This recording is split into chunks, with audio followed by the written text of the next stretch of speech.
Hello, എല്ലാവരും എന്തെടുക്കാണ്? സുഖമായിട്ടിരിക്കുന്നു. പിന്നെ എങ്ങനെ അവിടെ മഴയൊക്കെ ഉണ്ടോ? ഇവിടെ രാവിലെ തന്നെ മഴയാണ് കേട്ടോ. ഇന്ന് നമ്മൾ ചെറിയൊരു സ്ഥലത്തേക്ക് പോവുകയാണ്. എന്നാൽ ചെറിയ സ്ഥലം എന്ന് നമുക്ക് പറയാൻ പറ്റില്ല. വേറൊന്നുമല്ല, ക്ലീയുടെ എക്സാം എഴുതാൻ വേണ്ടി പോവാട്ടെ. ക്ലീ 2026 നമ്മൾ എക്സാം എഴുതാൻ പോവാണ്. അപ്പം എനിക്ക് സെൻറ്റർ കിട്ടിയേക്കുന്നത് എറണാകുളത്താണ്. കാക്കനാട് രാജഗിരി കോളേജിലാണ് നമുക്ക് സെൻറ്റർ കിട്ടിയിട്ടുള്ളത്. ഞാൻ 2024 ആദ്യമായിട്ട് ഞാൻ ക്ലീയുടെ എക്സാം എഴുതുന്നത് കേട്ടോ. ഇതിപ്പോൾ മൈക്കൊന്നും ഇല്ലാത്ത കാരണം കേൾക്കണ്ടോയെന്ന് എനിക്കറിയില്ല. 2024 ഞാൻ ആദ്യമായിട്ട് ക്ലീയുടെ എക്സാം എഴുതാൻ വേണ്ടി പോകുന്നത്. അത് എൻ്റെ ഹസ്ബൻഡിൻ്റെ വീടിൻ്റെ അടുത്ത് തന്നെ, അടൂർ എന്ന് പറഞ്ഞിട്ട് ഒരു സ്ഥലത്താണ്. അവിടെ SNIT എന്ന് പറഞ്ഞിട്ടൊരു കോളേജുണ്ട്. അവിടെയാണ് ഞാൻ ആദ്യമായിട്ട് ക്ലീയുടെ എക്സാം എഴുതാൻ വേണ്ടി പോകണം. കേരള ലോ എൻട്രൻസ് എക്സാം, അതാണ് ക്ലീ എന്ന് പറയുന്നത്. അപ്പോൾ അതുകൊണ്ട് ആ എക്സാം ഞാൻ ആദ്യമായിട്ട് അപ്പോഴാണ് എഴുതാൻ പോകുന്നത്. ആ ഒരു ടൈമിൽ നമ്മൾ പുസ്തകങ്ങൾ വാങ്ങിക്കുന്നു, നമ്മൾ പ്രിപ്പയർ ചെയ്യുന്നു, അങ്ങനെ ഫുള്ള് എന്താ പറയുക എന്നുവെച്ചാൽ അങ്ങനെ ഡെപ്തായിട്ടുള്ള പഠിത്തവും കാര്യങ്ങളൊന്നുമില്ല. എവിടെ എന്തെങ്കിലുമൊക്കെ ആയിട്ട് പഠിച്ച സ്ക്രാമ്പിൾസ്, അതേപോലെ തന്നെ ആക്റ്റുകളും കോൺട്രാക്റ്റ് ആക്ട്, അങ്ങനെ ഒരുപാട് കാര്യങ്ങളൊക്കെ അവിടുന്ന് ഇവിടുന്നൊക്കെ ആയിട്ടൊക്കെ പഠിച്ച് ഫസ്റ്റ് ടൈം അല്ലേ, നമുക്കറിയില്ലല്ലോ എവിടെ നിന്നൊക്കെയാണ് എന്തൊക്കെയാണ് വരുന്നതെന്ന് നമുക്കറിയില്ലല്ലോ. അപ്പോൾ അതുകൊണ്ട് അങ്ങനെ പോയി എഴുതി. ഇല്ല ചക്ക ഇട്ടപ്പം മുയിൽ ചത്തു എന്ന് പറഞ്ഞ പോലെ എപ്പോഴെങ്ങാണ്ട് ഒരു റാങ്ക് ലിസ്റ്റിൽ വന്നെല്ലാം കഴിഞ്ഞിട്ട് പിന്നെ എനിക്ക് 2025 അതായത് കഴിഞ്ഞ വർഷം എനിക്ക് എക്സാം എഴുതാൻ വേണ്ടി പോകാൻ പറ്റിയിട്ടുണ്ടായിരുന്നില്ല. കാരണം ഈ ഒരു ടൈമിലായിരുന്നു കൊണ്ടിട്ട് കഴിഞ്ഞ വർഷം ഞാൻ ഡെലിവറിയൊക്കെ കഴിഞ്ഞ് കിടക്കുന്ന ആ ഒരു ടൈമൊക്കെ ആയിരുന്നു. അപ്പോൾ അതുകൊണ്ട് എനിക്ക് എക്സാം എഴുതാൻ പോകാനോ പ്രിപ്പയർ ചെയ്യാനോ ഒന്നും പറ്റിയില്ല, എഴുതാനൊന്നും പറ്റിയില്ല. അപ്പം ഞാൻ വിചാരിച്ചെന്നാൽ പിന്നെ ഈ വർഷം പോകാമെന്ന് വിചാരിച്ചാൽ അങ്ങനെ ലാസ്റ്റ് മൊമെൻറ്റിലാണ് ഞാൻ ആപ്ലിക്കേഷൻ രജിസ്റ്റർ ചെയ്യുന്നതും അതേപോലെ എക്സാം എഴുതാൻ വേണ്ടിയിട്ട് ഇപ്പോൾ പോകാനൊക്കെ ഒരുങ്ങി നിൽക്കുകയാണ്. ഈ പറഞ്ഞ പോലെ നമുക്ക് രാജഗിരിയിലാണ് കിട്ടിയിട്ടുള്ളത്. എന്തായാലും ഒരു 8:30 to 9:30 വരെയാണ് നമുക്ക് റിപ്പോർട്ടിംഗ് ടൈം പറഞ്ഞേക്കണത്. ഇനി പോകുമ്പോൾ അറിയാം എന്താണ് ഏതാതൊക്കെ ഒരു പിടിയില്ലാണ്ടിരിക്കുകയാണ്. ചെറിയൊരു ടെൻഷനുണ്ട് എന്തായിരിക്കും എന്നുള്ളത്. എക്സാംസിൻ്റെ പാറ്റേൺ എന്തെങ്കിലും വ്യത്യാസമുണ്ടോ, അങ്ങനെയൊക്കെ ഒരുപാട് ചിന്തകളുണ്ട് തലയിൽ. എന്നാലും പോയി എഴുതിയിട്ട് വന്നിട്ട് നമുക്ക് ബാക്കി ഇതിനെപ്പറ്റി ഡിസ്കസ് ചെയ്യാം. ഇപ്പം ഞാൻ ഒരു 8:30 മണി കഴിയുമ്പോഴത്തേക്കും ഞാൻ ഇറങ്ങും. അവിടെ വരെ എത്തണ്ടേ, അപ്പം ഇറങ്ങാണ്. ഇനി കുറച്ചുകൂടി കഴിയുമ്പോഴത്തേക്കും ഞാൻ എന്തായാലും കാണിച്ചു തരാം. കോളേജും ബാക്കിയുള്ള കാര്യങ്ങളൊക്കെ ഞാൻ എന്തായാലും കാണിച്ചു തരാം. അപ്പോൾ ഇനിയിപ്പോൾ ഫുഡൊക്കെ കഴിച്ച് ഇറങ്ങണം, അതേ ഉള്ളൂ. അപ്പോൾ ഇനി നമുക്ക് യൂബറിൽ വെച്ച് കാണാം. അങ്ങനെ കൃത്യസമയത്ത് യൂബർ വന്നുകൊണ്ടിട്ട് നമ്മൾ രക്ഷപ്പെട്ടു. മാത്രമല്ല നമ്മൾ ഇറങ്ങിയ ടൈമിംഗ് ആണെങ്കിലും വലിയ കുഴപ്പമൊന്നുമില്ല. അത്യാവശ്യം നേരത്തെ തന്നെയാണ് നമ്മൾ ഇറങ്ങിയേക്കണത്.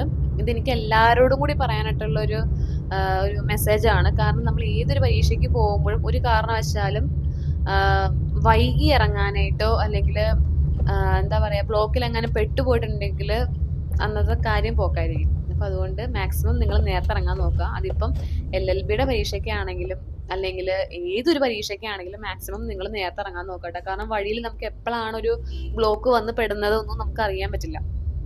അതുകൊണ്ട് മാക്സിമം നിങ്ങൾ നേരത്തെ ഇറങ്ങാൻ നോക്കുക. പിന്നെ ഞാൻ ഇറങ്ങിയ സമയത്ത് എന്ന് പറഞ്ഞിട്ടുണ്ടെങ്കിൽ അത്യാവശ്യം നല്ലൊരു മഴയൊക്കെ കഴിഞ്ഞിട്ടിരിക്കുന്ന ഒരു ടൈമായിരുന്നു. അതുകൊണ്ടിട്ട് തന്നെ കാര്യമായ ബ്ലോക്ക് ഉണ്ടാകും എന്ന് വിചാരിച്ച മനസ്സിൽ ടെൻഷനൊക്കെ അടിച്ചിട്ടാണ് പോയത്. പക്ഷേങ്കിൽ കുഴപ്പമില്ല, അത്യാവശ്യം എന്താ പറയുക ചെറിയ രീതിയിലുള്ള ബ്ലോക്കേ ഉണ്ടായിരുന്നുള്ളൂ. കാര്യമായ രീതിയിലുള്ള ബ്ലോക്കുകളൊന്നും തന്നെ ഉണ്ടായിരുന്നില്ല കേട്ടോ.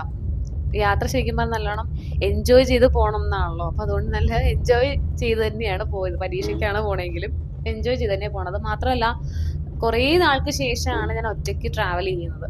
അല്ലെങ്കിൽ ആരെങ്കിലുമൊക്കെ ആയിട്ട് കൂടെ ഉണ്ടാവും, അല്ലെങ്കിൽ ഹസ്ബൻഡോ അല്ലെങ്കിൽ ആരെങ്കിലുമൊക്കെ കൂടെ ഉണ്ടാവാറുണ്ട്. പക്ഷെ എന്നാലും കുഴപ്പമില്ല, ഒറ്റയ്ക്കൊക്കെ പോകാനും വരാനൊക്കെ അത്യാവശ്യം നന്നായിട്ട് അറിയാം. അതുകൊണ്ട് തന്നെ പ്രശ്നമൊന്നും ഉണ്ടായിരുന്നില്ല, പേടി ഉണ്ടായിരുന്നില്ല. അങ്ങോട്ട് പോയതും വന്നതും എല്ലാം ഒറ്റയ്ക്കാണല്ലോ. അപ്പോൾ അതുകൊണ്ട് കുഴപ്പമൊന്നും ഉണ്ടായിരുന്നില്ല. അപ്പം ഞാൻ ഇങ്ങനെ ട്രാവൽ ചെയ്യുവാണെന്നുണ്ടെങ്കിലും ഇടയ്ക്ക് വാച്ച് നോക്കുന്നുണ്ട്, എത്ര മണിയായി എന്നുള്ളതിൻ്റെ വാച്ചൊക്കെ നോക്കുന്നുണ്ട് ഇടയ്ക്ക്. പിന്നെ നമ്മൾ കുറച്ചങ്ങ് പോയി കഴിയുമ്പോഴത്തേക്കും രാജഗിരിയുടെ ഒരു ബിൽഡിംഗ് കണ്ടു കഴിയുമ്പോഴാണ് ശരിക്കും പറഞ്ഞു കഴിഞ്ഞാൽ നമുക്ക് മനസ്സിലൊരു ആശ്വാസം വരുന്നത്.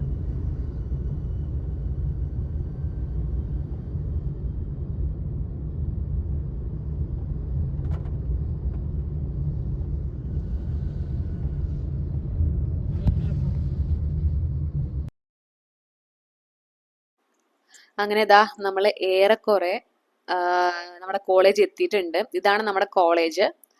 പക്ഷെ നമുക്ക് ഈ ഇതിലെ ആ ബിൽഡിങ്ങിലല്ലായിരുന്നു, കുറച്ചും കൂടി നമ്മൾ ഫ്രണ്ടിലോട്ട് പോയി കഴിഞ്ഞിട്ടുള്ള റൈറ്റ് സൈഡിലായിട്ടായിരുന്നു നമുക്ക് അലോട്ട് ചെയ്തേക്കുന്ന സെൻറ്റർ അവിടെ ആയിരുന്നു. അപ്പം അലോട്ട് ചെയ്ത ആ സെൻറ്ററിലേക്ക് നമ്മൾ പോവാണ്. അപ്പം എൻ്റെ കൂടെ തന്നെ വേറൊരു കുട്ടിയും കൂടെ ഉണ്ടായിരുന്നു പരീക്ഷ എഴുതാനായിട്ട്. അപ്പോൾ ആ കുട്ടീനോട് ഞാൻ ഇടയ്ക്ക് ചോദിക്കുന്നുണ്ട് എവിടെയാണ് എന്താണെന്നൊക്കെ ചോദിക്കുന്നുണ്ട്. അപ്പം ഞാനും ആളും കൂടിയാണ് ഒരുമിച്ചാണ് പോയത്.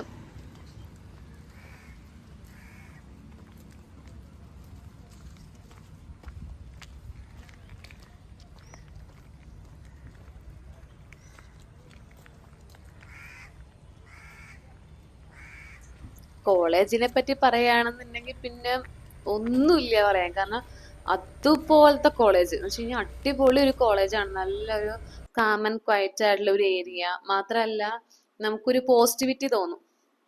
അങ്ങനത്തേക്കൊരു ഏരിയ ആയിരുന്നു. ഇത് ഞാൻ കോളേജിൽ നിന്ന് പരീക്ഷ എല്ലാം കഴിഞ്ഞിട്ട് വന്ന് എടുത്ത ഒരു ക്ലിപ്പിംഗ് ആണ്.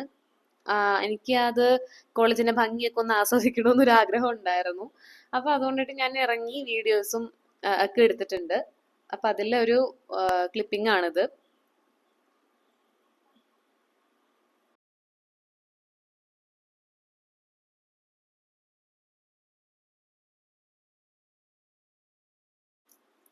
മാത്രമല്ല നമുക്ക് ഇതിന്റെ പരിസരവും കാര്യങ്ങളൊക്കെ കാണുമ്പോൾ തന്നെ അറിയാം, നല്ല വെൽ ക്ലീൻഡ് ആണ് എല്ലാം. നമുക്ക് അവിടെ നിന്ന് പോരാൻ തന്നെ തോന്നൂല. അതേപോലത്തെ ഒരു അറ്റ്മോസ്ഫിയർ ആയിരുന്നു. വളരെ കാം ആൻഡ് ക്വയറ്റ് ആയിരുന്നു. സത്യം പറഞ്ഞു കഴിഞ്ഞാൽ എന്താ പറയാ, അവിടുന്ന് ഈ പറഞ്ഞ പോലെ പോരാൻ നമുക്ക് തോന്നത്തില്ല. പക്ഷെ നമുക്ക് പോന്നല്ലേ പറ്റുള്ളൂ. അതുകൊണ്ടിട്ട് പിന്നെ നമ്മള് അങ്ങനെ അങ്ങ് നിന്നു. നമ്മളിപ്പം ആദ്യം കണ്ട ആ ഫ്രണ്ട് പോർഷനുള്ള ഫ്രണ്ട് ഗേറ്റ് ഉണ്ടല്ലോ, ആ ഗേറ്റിൽ കൂടെയാണ് ട്ടോ നമ്മൾ ഇറങ്ങുന്നത്. അതിന്റെ അപ്പുറത്തെ സൈഡിലായിരുന്നു അതിന്റെ ഓപ്പണിംഗ് ഉണ്ടായിരുന്നത്. ആ സൈഡിലാണ് സെന്റർ.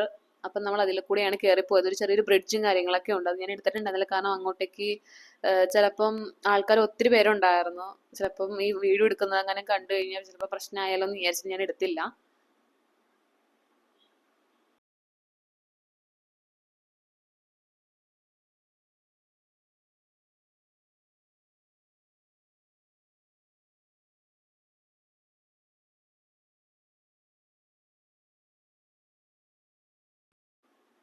ഇഷ്ടംപോലെ ആൾക്കാര് എഴുതാനൊക്കെ വന്നിട്ടുണ്ടായിരുന്നു കേട്ടോ.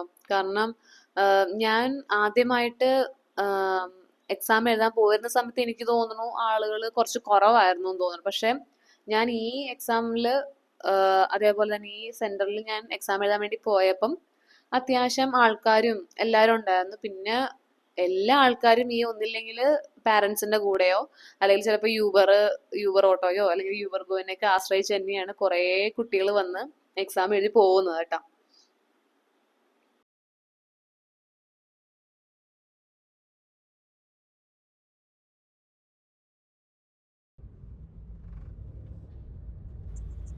അപ്പോൾ അതെല്ലാം കഴിഞ്ഞിട്ട് നമ്മൾ രണ്ടാമത് റിട്ടേൺ ഉള്ള ക്യാബ് ബുക്ക് ചെയ്തിട്ട് നമ്മൾ തിരിച്ച് പോരുകയാണ്. തിരിച്ചു പോകുന്ന അപ്പോഴും ഞാൻ ഈ പറഞ്ഞ പോലെ പോരണ്ടായിരുന്നു. നല്ലൊരു, ഞാൻ പറയില്ലേ, കാം ആൻഡ് ക്വയറ്റ് അറ്റ്മോസ്ഫിയർ ആണ്. നല്ലൊരു പോസിറ്റിവിറ്റി നമുക്ക് കിട്ടും. എന്താ പറയാ, അങ്ങനെ മൊത്തത്തില് നീറ്റാണ്. എല്ലാം കൊണ്ടും വെൽ മാനേജ്ഡ് അല്ലെങ്കിൽ വെൽ മെയിൻറ്റെയിൻഡ് ആണ് ആ കോളേജ്. അപ്പൊ എനിക്ക് നന്നായിട്ട് ഇഷ്ടപ്പെട്ടു ആ കോളേജ്. അപ്പൊ അതുകൊണ്ട് നമ്മൾ തിരിച്ചുള്ള യാത്രയിലേക്ക് വന്നുകൊണ്ടിരിക്കുകയാണ്. തിരിച്ചു വന്ന സമയത്താണെന്നുണ്ടെങ്കിലും ചെറിയ രീതിയിൽ ബ്ലോക്ക് ഉണ്ടായിരുന്നു. മാത്രമല്ല ഒരു വഴി എന്തോ അടച്ചിട്ടേക്കുവായിരുന്നു. എന്നിട്ട് നമ്മൾ വേറെ ഏതൊരു വഴി കൂടെ കയറിയാണ് പോകുന്നത്. അത് ഈ മഴയുടെ ഇത് കൊണ്ടിട്ടാണോ ഒന്നറിയത്തില്ല, അതോ അവിടെ വർക്ക് എന്തെങ്കിലും നടക്കുന്നതുകൊണ്ടിട്ടാണോ എന്നറിയില്ല. അത് ക്ലോസ്ഡ് ആയിരുന്നു കണ്ടോ, ഇടയ്ക്ക് ഒരു ബ്ലോക്ക് പോലെ വന്നേക്കുന്നത്.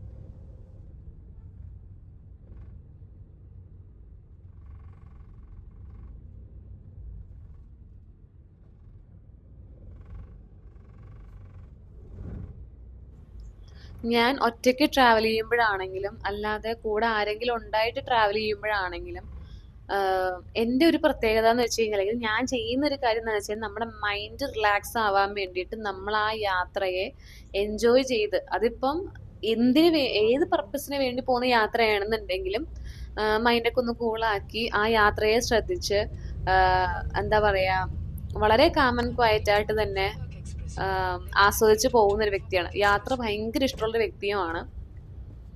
അപ്പൊ അങ്ങനെയൊക്കെയാണ് ഞാൻ സത്യം പറഞ്ഞു കഴിഞ്ഞാൽ. ഇതിപ്പോ കാണുമ്പോൾ എല്ലാവരും വിചാരിക്കും ഞാൻ ശരിക്കും പരീക്ഷയ്ക്ക് വേണ്ടി പോയതാണോ അതോ യാത്ര പോയതാണോ എന്നൊക്കെ വേണമെങ്കിൽ ചോദിക്കും. പക്ഷെ എന്നാലും കുഴപ്പമില്ലായിരുന്നു. എൻ്റെ ഒരു പേഴ്സണൽ ഒപ്പീനിയൻ ആണ് ട്ടോ ഞാൻ പറഞ്ഞത്. നമ്മൾ യാത്ര പോകുമ്പം വളരെ എൻജോയ് ചെയ്ത് പോവുകയാണെന്നുണ്ടെങ്കിൽ വേഗം എത്തിയല്ലോ എന്നുള്ളൊരു കണ്ടീഷനിലേക്ക് നമ്മുടെ മൈൻഡ് വരും. അപ്പൊ അതുകൊണ്ട് അങ്ങനെയൊക്കെയായിരുന്നു എൻ്റെ യാത്ര.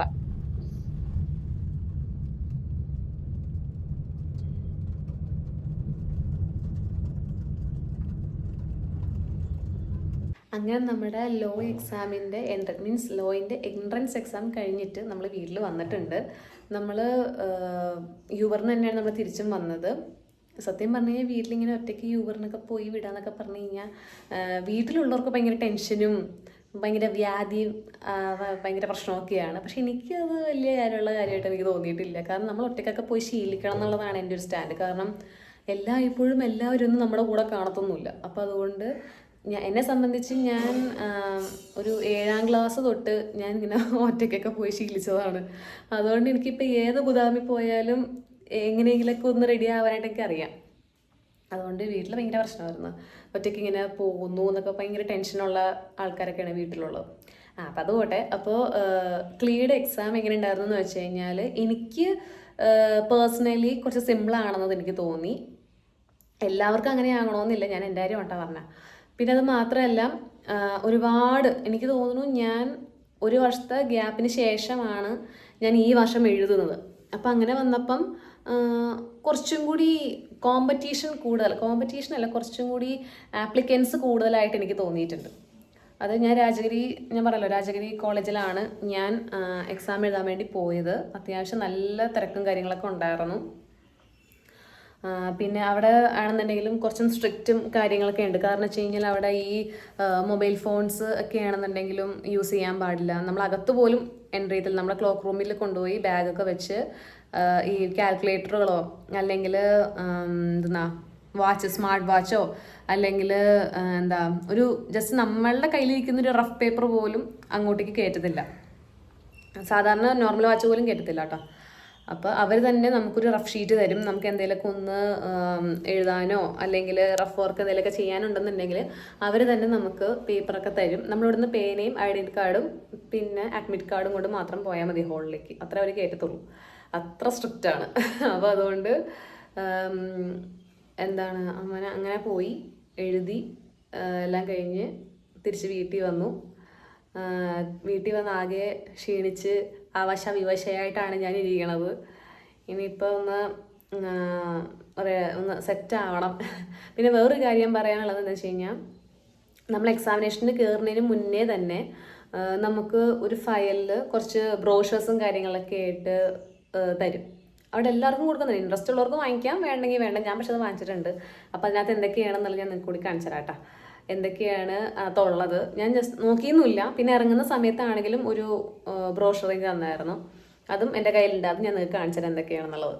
അപ്പം നമ്മൾ പറഞ്ഞു നിർത്തിയത്, നമുക്ക് ലാസ്റ്റ് അതായത് നമ്മൾ എക്സാം എഴുതി കഴിഞ്ഞ് പോരുന്ന സമയത്തും നമുക്കൊരു ബ്രോഷർ കിട്ടിയെന്ന് ഞാൻ പറഞ്ഞു. അത് കൂടാതെ നമ്മൾ എക്സാമിന് കയറുന്നതിന് മുന്നേ തന്നെ ഒരു പയ്യെ നമുക്കിങ്ങനെ ഫയലൊക്കെ ആയിട്ട്, അതിനുള്ളിൽ കുറച്ച് പേപ്പേഴ്സ് ഉണ്ട്.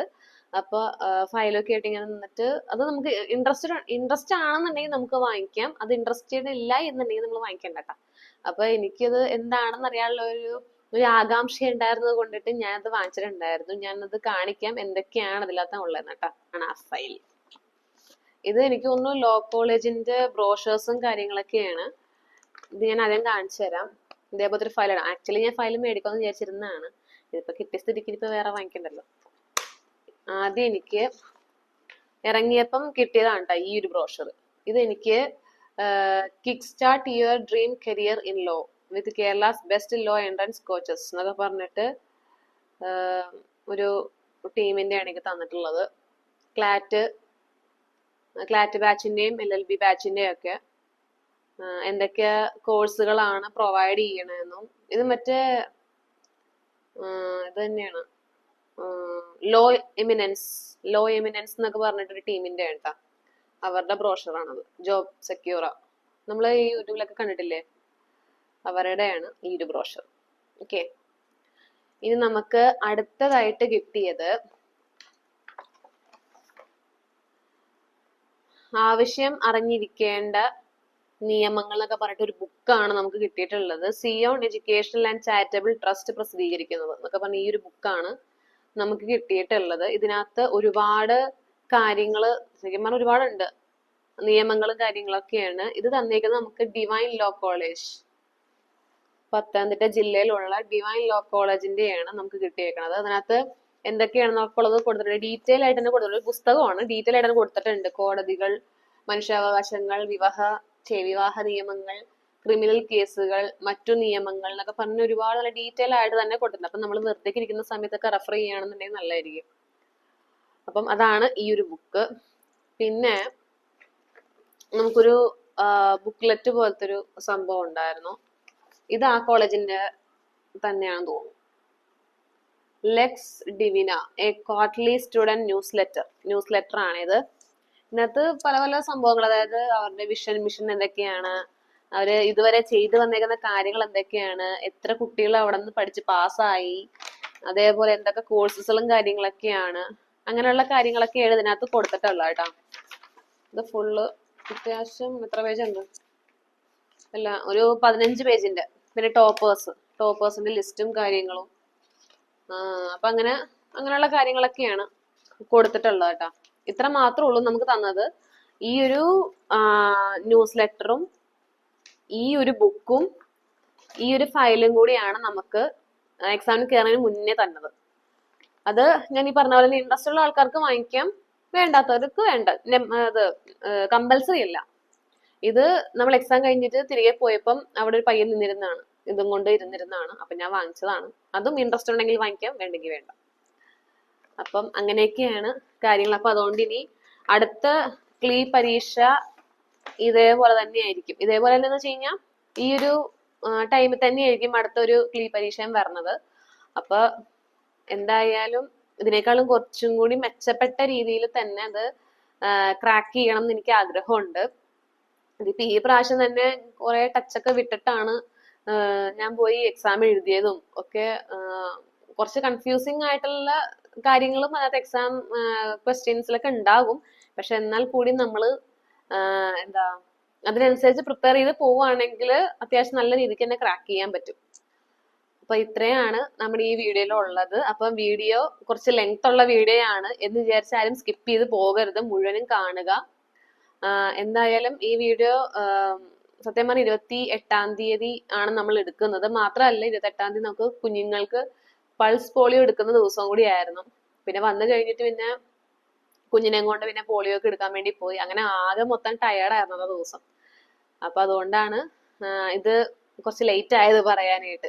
അപ്പൊ ഇത്രയൊക്കെയാണ് നമ്മുടെ വീഡിയോ ഉള്ളത്. ഇത്രയും കാര്യങ്ങളാണ് നമ്മൾ വീഡിയോയിൽ ഡിസ്കസ് ചെയ്തിട്ടുള്ളത്. അപ്പൊ ഇതുപോലുള്ള വീഡിയോസ് ആയിട്ട് ഞാൻ ഇനിയും വീണ്ടും വരുന്നതാണ്. നമുക്ക് ഡേ ടു ഡേ നടക്കുന്ന കാര്യങ്ങളൊക്കെ ആയിട്ട് നിങ്ങൾക്കായിട്ട് ഷെയർ ചെയ്യണമെന്ന് എനിക്ക് നല്ല രീതിയിൽ ആഗ്രഹമുണ്ട്. അപ്പൊ അതുകൊണ്ട് നെക്സ്റ്റ് വീഡിയോ ആയിട്ട് വരുന്നതുവരെയും ബൈ.